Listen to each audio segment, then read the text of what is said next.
روزے کی شروعات اس دنیا میں کب سے ہوئی؟ سب سے پہلے اس دنیا میں روزہ کس نے رکھا اور روزے کی اصل تاریخ کیا ہے؟ جی ہاں ناظرین محترم، جیسا کہ آپ اور ہم سب جانتے ہیں کہ رمضان کا مبارک اور بابرکت مہینہ ابھی چل رہا ہے۔ رمضان ایک ایسا پاک مہینہ ہے جس میں قرآن مجید نازل ہوا، جس کے اندر لوگوں کے لیے سیدھا اور صحیح راستہ بتایا گیا۔ رمضان ایک ایسا مہینہ ہے جس میں ہر مومن کی دعا قبول ہوتی ہے، اور اللہ تبارک و تعالیٰ نے ہر مسلمان کے اوپر رمضان کے 30 روزوں کو فرض کیا ہے۔ ناظرین محترم، جیسا کہ آپ اور ہم سبھی جانتے ہیں کہ رمضان کا مہینہ شروع ہو چکا ہے اور دنیا بھر میں مسلمان اس مہینے کی برکت سے روزے رکھتے ہیں۔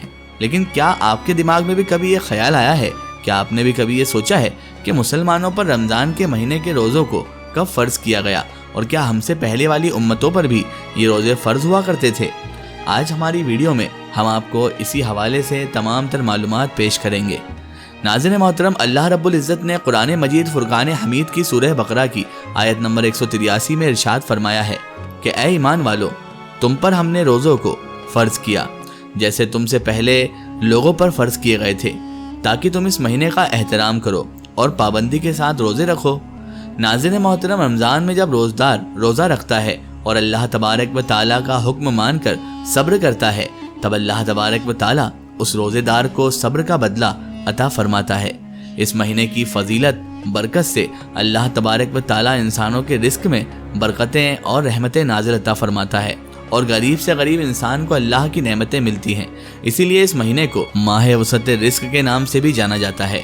ناظرین محترم، ہر مسلمان اس مہینے میں خاص طور سے ہر گناہ سے پرہیز کرتا ہے، اور جب تک اللہ کا حکم نہیں ہوتا تب تک کوئی بھی چیز کھاتا پیتا نہیں ہے۔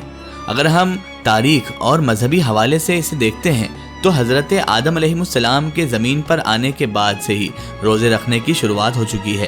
بتایا گیا ہے کہ حضرت آدم علیہ السلام ہر مہینے میں 3 دن کے روزے رکھا کرتے تھے۔ ساتھ ہی ساتھ یہ بھی کہا جاتا ہے کہ حضرت آدم علیہ السلام ان روزوں کو جنت سے زمین پر آنے کے بعد توبہ کے لیے رکھا کرتے تھے۔ اس طرح پورے سال میں حضرت آدم علیہ السلام 36 دن روزہ رکھتے تھے۔ ناظرین محترم، حضرت آدم علیہ السلام کے زمانے میں ہر مہینے کی چاند کی 13، 14 اور 15ویں تاریخ کو روزے رکھے جاتے تھے۔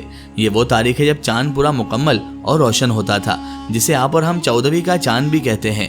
اس کے بعد جب حضرت نوح علیہ السلام کا زمانہ آیا تو انہوں نے بھی حضرت آدم علیہ السلام کے زمانے کی طرح مہینے میں 3 روزے رکھے۔ وہ بھی ان 3 تاریخوں پر ان روزوں کو رکھا کرتے تھے۔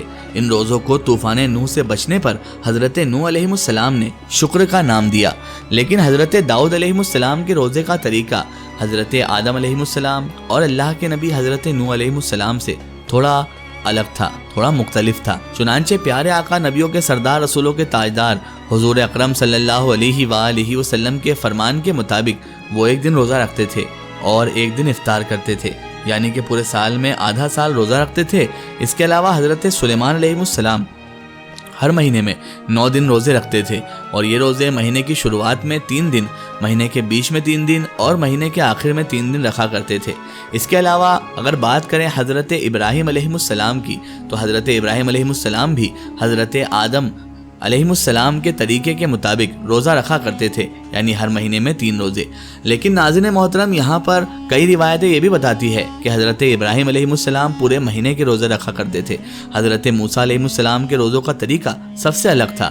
چنانچہ صحابہ کرام رضوان اللہ تعالیٰ علیہم اجمعین کا کہنا ہے کہ اللہ کے نبی حضرت موسیٰ کلیم اللہ علیہ السلام کو اللہ رب العزت نے لگاتار 3 مہینے روزے رکھنے کا حکم دیا تھا، اور ان روزوں کے فضل سے وہ اللہ تبارک و تعالیٰ سے ملاقات کریں گے اور ہم کلام کا شرف حاصل کریں گے۔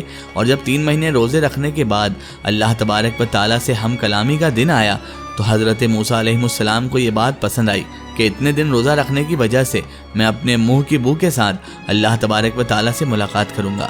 اسی لیے انہوں نے ایک پیڑ کی شاخ توڑی اور اس سے مسواک کر لی، لیکن اللہ تبارک و تعالیٰ کے حکم میں دخل اندازی کرنے کی وجہ سے انہیں 10 دن کے روزے اور رکھنے کا حکم دیا گیا۔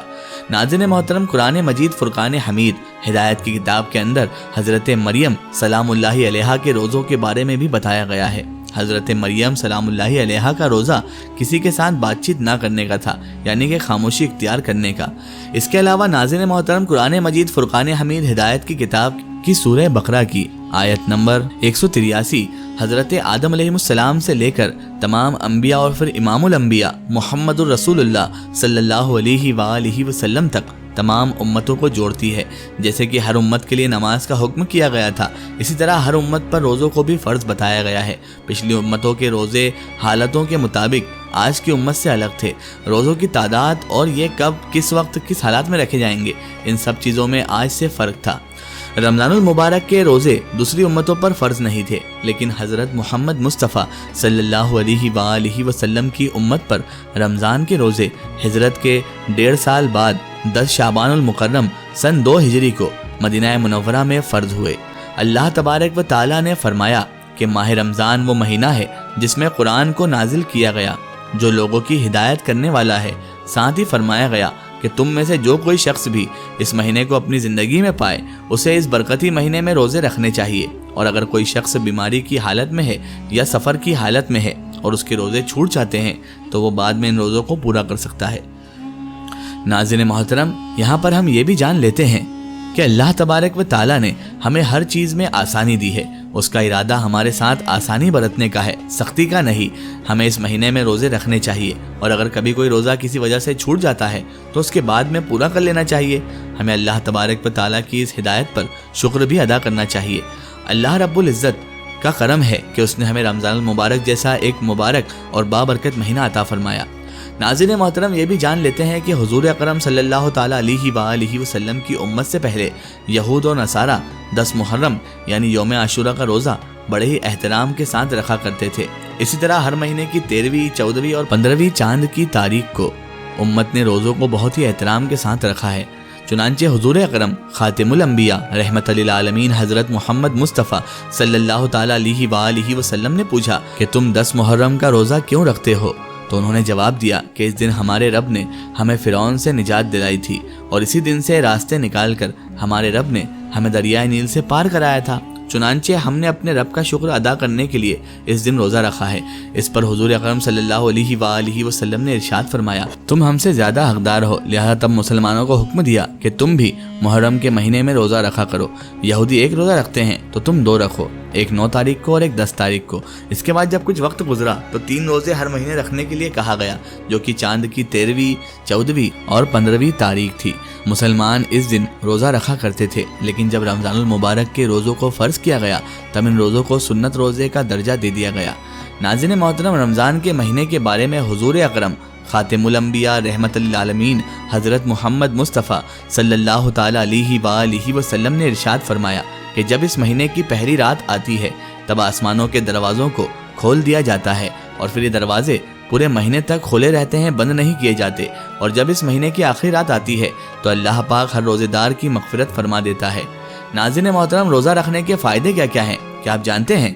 یوں تو شریعت میں حکم دیا گیا ہے کہ آپ روزہ رکھیں، لیکن اس کے فائدے کتنے ہیں آپ اس کو سوچ بھی نہیں سکتے۔ اور آج کے زمانے میں جب سائنس کی تعلیم، سائنس بہت زیادہ ترقی کر چکا ہے، بہت زیادہ آگے بڑھ چکا ہے، اور وہ نئی نئی چیزوں پر ریسرچ کر رہا ہے، تو ان سائنسدانوں نے روزے کے حوالے سے بھی ریسرچ کی اور انہوں نے بہت سارے فائدے بتائے۔ تو آج ہم آپ کو سائنس کے اعتبار سے تقریباً 7 فائدے بتائیں گے کہ روزہ رکھنے کے فائدے کیا ہو سکتے ہیں۔ ناظرین محترم، سائنسدانوں کا یہ ماننا ہے کہ روزہ رکھنے سے دل اور دماغ کے لیے بہت زیادہ فائدہ ملتا ہے۔ روزہ دل اور دماغ کو فائدے مند بناتا ہے۔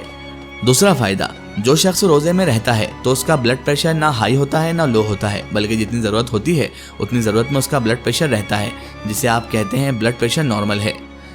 نمبر 3، جو روزے دار ہوتا ہے وہ غذا کم استعمال کرتا ہے، جس سے بدن کی چربی پگھلتی ہے۔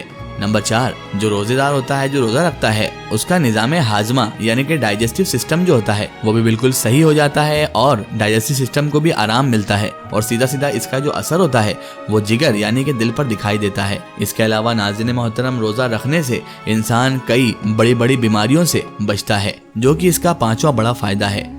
نمبر 6، روزے دار کے لیے یعنی جو روزہ رکھتا ہے اس کے پھیپھڑے میں خون جمع نہیں رہتا اور وہ صاف ہوتا رہتا ہے۔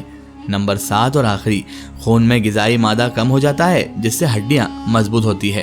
ناظرین محترم، اس طرح جب انسان کی ہڈیاں مضبوط ہوتی ہیں تو اس کا پورا جسم مضبوط ہو جاتا ہے۔ اس کے علاوہ سائنسدانوں نے بہت سارے بڑے فائدے اور بھی بتائے ہیں، تقریباً ہم نے آپ کو 7 فائدے بتا دیے ہیں۔ اب ناظرین محترم، روزہ رکھنے کے اتنے سارے فائدے ہونے کے باوجود اگر کوئی انسان روزہ یہ سوچ کر چھوڑتا ہے کہ اس سے بھوکا نہیں رہا جا سکتا، تو وہ اپنی آخرت کی فکر کرے۔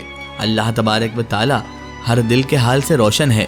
اس نے ہمیں مہلت دی ہے کہ بیمار اور ایسے لوگ جو روزہ نہیں رکھ سکتے ان کی بہت ساری مقدار بتائی ہے جو کہ روزے کی حالت میں چھوٹ پا سکتے ہیں، لیکن جان بوجھ کر روزہ چھوڑنا بہت بڑا گناہ ہے۔ اللہ تبارک و تعالیٰ سے ہم تو یہی دعا کرتے ہیں کہ اللہ تبارک و تعالیٰ ہمیں یہ ماہ رمضان المبارک میں تمام تر احکامات پر پابندی سے عمل کرنے کی توفیق اور رفیق عطا فرمائے، تمام تر احکامات اور رمضان المبارک کے تمام تر فرائض انجام دینے کی توفیق عطا فرمائے، سنت نبوی صلی اللہ علیہ وآلہ وسلم پر عمل پیرا ہونے کی بھی توفیق عطا فرمائے اور ہمیں صراط المستقیم کے راستے پر چلنے کی توفیق عطا فرمائے، آمین ثم آمین۔ سو ناظرین، آپ کو یہ ویڈیو کیسی لگی کامنٹ میں ضرور بتائیں، ہمارے چینل کو سبسکرائب کرنا نہ بھولیں، اس ویڈیو کو زیادہ سے زیادہ شیئر کریں اور اسے تمام تر انسانوں تک ضرور پہنچائیں۔ پھر حاضر ہوتے ہیں آپ کے لیے نئی اور بہترین ویڈیو کے ساتھ، تب تک کے لیے خدا حافظ، السلام علیکم۔